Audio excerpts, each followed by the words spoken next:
আসসালামু আলাইকুম এভরিওয়ান, কেমন আছেন সবাই? আজ আপনাদের জন্য নিয়ে এসেছি একটি সম্পূর্ণ ভিন্ন স্বাদের রেসিপি, মসুর ডাল ও আলুর দুর্দান্ত কম্বিনেশন।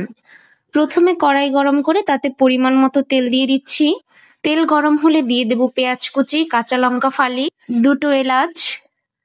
পেঁয়াজ হালকা করে ভেজে নেব। এরপরে দুটি তেজপাতা দিয়ে দিচ্ছি। এরপরে এগুলোকে ভালোভাবে ভেজে নেব এবং পেঁয়াজটা নরম হয়ে আসলে দিয়ে দেব পরিমাণ মতো লবণ, আদা রসুন বাটা। এগুলোকে ভালোভাবে মিশিয়ে নেব। এরপর একে একে যোগ করব জিরে গুঁড়ো, ধনিয়া গুঁড়ো, হলুদ গুঁড়ো, মরিচের গুঁড়ো। এবার এগুলোকে কষিয়ে নেব সুন্দরভাবে। কষানো হয়ে গেলে এতে দিয়ে দেব কুচি করা আলু, একটু সময় ভেজে দিয়ে দেব মসুর ডাল। আলু ও ডাল একসাথে মিশিয়ে 2 মিনিট কষিয়ে নেব।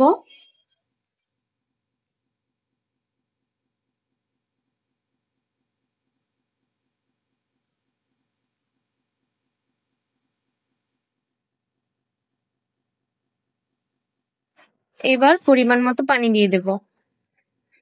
ডাল আর আলু পুরোপুরি সেদ্ধ হওয়া পর্যন্ত অপেক্ষা করব।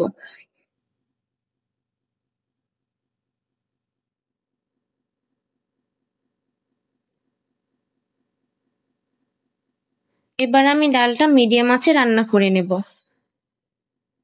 ডালটা হালকা ফুটে এসেছে, এবার একটু নেড়ে নেব। তৈরি হয়ে গেল মসুর ডাল দিয়ে আলুর অসাধারণ তরকারি।